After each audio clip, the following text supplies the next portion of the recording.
If there's one player that sticks out, to Rich's point, that turned this series, it's Tristan Jarry.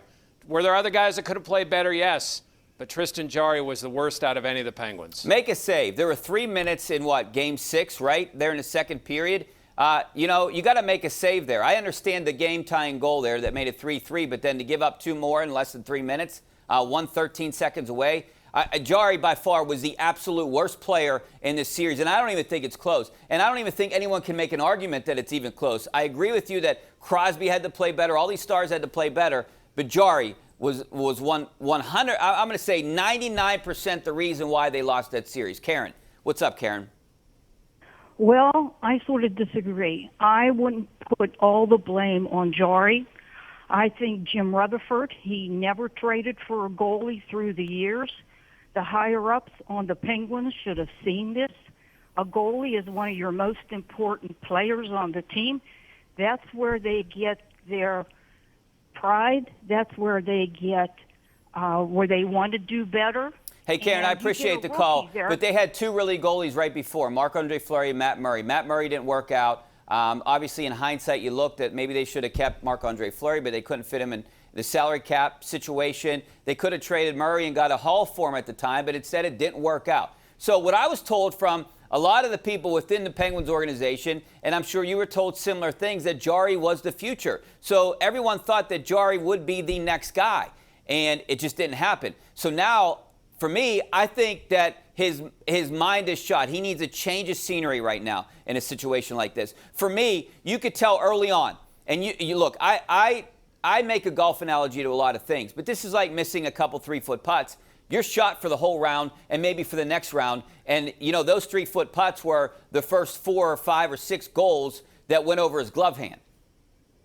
Well, you don't putt 3-foot putts because you pressure everybody into making them gimmies. So I don't know if that analogy exactly works. But no, I get what you're saying. Putts. Marty Biron was on The Fan, the former goalie, played for a dozen years, played in a ton of playoff games. He said that Jarry was flopping around like a fish. Like, that was the problem he had. It wasn't even as much the pass and that mistake. It's the fact that after he made the pass, he freaked out in net. He's just all over the place. And too much in the series, he's too side to side and too on his side or on his back and trying to make spectacular plays. The really good goalies, for the most part, are the ones that don't look like they're doing something spectacular. Sorokin in this series didn't look like he had to make spectacular saves because he was sound. He was in the right position. That's what bothers me about Jarry. It's not even as much the pass or the fact that he gave up a couple of bad goals, which he did, and he can't. But it's the other times when he just wasn't comfortable in net. The pressure of the postseason got to him. Could that change? Maybe. But I think it's better for the organization and probably for him to get a fresh start somewhere and the Penguins to find somebody else. Jeff, can the Penguins fix him if he comes back next year? I mean, his mindset. He's been here I think for that's a couple the of biggest years. Issue. Can they fix? Yeah, his numbers overall are actually down from last year, so I don't know if he's trending in the right direction.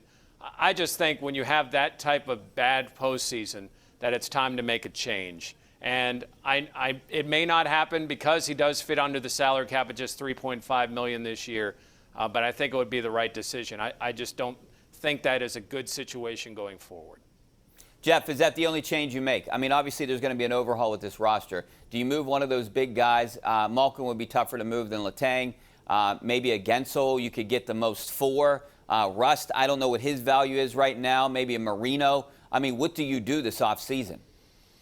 Well, Marino is one of your young core players for the next wave. I mean, I wouldn't get rid of Marino. I mean, he's a guy that I would keep. P.O. Joseph's another young guy that I would keep. I like Jake Gensel's game. He said he's going to dedicate himself to the weight room. He's very smart. The Islanders had a perfect plan against him, and maybe it was just the wrong team for him. But I think he can still develop. He can learn. He can get better in those battle areas.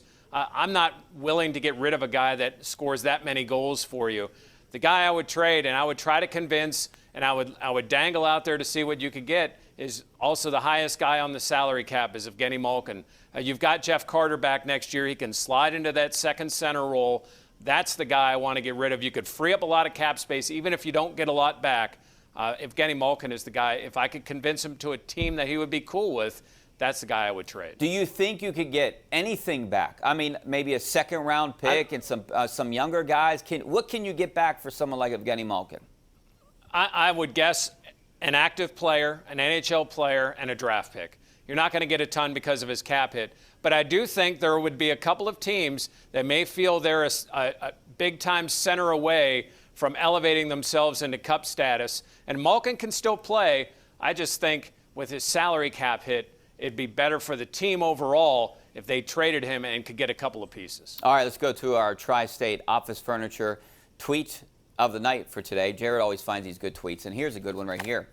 How about this? Hines Ward having a baby. Him and his wife are having a baby. Congratulations to MVP 86 Hines Ward and his wife, Lindsay.